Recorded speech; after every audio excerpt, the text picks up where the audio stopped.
So welcome. I'm one of the guys from these bad large corporations, but I can tell you we also want to improve the environmental performance of our products. Today I'd like to talk about a project we did with Autodesk and a company that was already mentioned today called The Living. They're based in New York, led by David Benjamin. They do great projects in terms of sustainability. And so today I want to talk about the journey we had in the past. And the journey starts actually with this picture of a future airplane, which is called the Airbus Concept Cabin. So since we are not able to change everything inside the airplane and make it completely feasible for potential circular economy or cradle-to-cradle approaches, which are still very interesting for us, we are looking very much at structures. So what you can see here is basically the Airbus Concept Cabin, and we said we want to rethink structures in this area, get rid of stringers and frames and the skin of an airplane as we know it from today. And so we showed this to our management, and they really liked it. It was a success story for Airbus, guiding the engineers towards a more sustainable generation of aircraft, which is much more crucial today. But in the end of the day, our management said, well, this is all good and nice, but we want to see a real component in the future. And the component is a cabin partition wall for an A320 aircraft.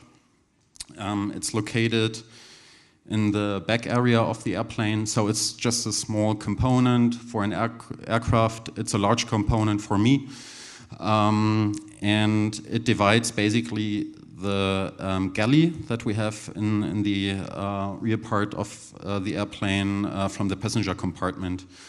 And you want to have a very robust solution here, because this partition wall has to hold a so-called cabin attendant seat. So two cabin attendants are sitting on this chair, which is mounted on this red wall here during takeoff and landing. And in case of an emergency, these people need to stay where they are, because they have to bring you out of the airplane.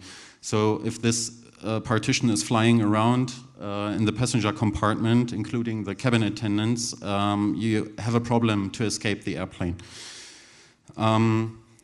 So we've been teaming up with David Benjamin and his team, and they showed us this fellow here, which is a slime mold called Fusarum.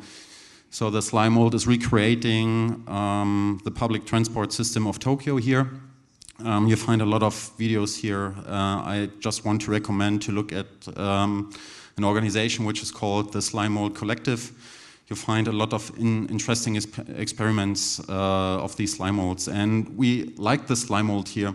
When you look at the center of this picture, you see a big yellow dot, which is basically the core of the slime mold, and you see a lot of white dots, which are food sources.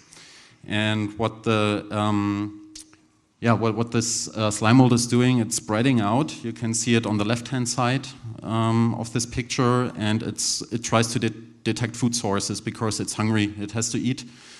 And every time when he's detecting a food source, we get a very strong connection to the core of the slime mold and the food source. So in other words, the slime mold is creating redundant networks, and we thought that it's maybe a good idea to use this for structural purposes. So we took our cabin partition wall and applied the growth of a slime mold virtually to our problem statement here. Because what we want to do is we want to make a very robust and strong connection between this cabin attendant seat and the interfaces to the airplane. So the idea was if one structure is breaking, we have enough other structures that are taking the load.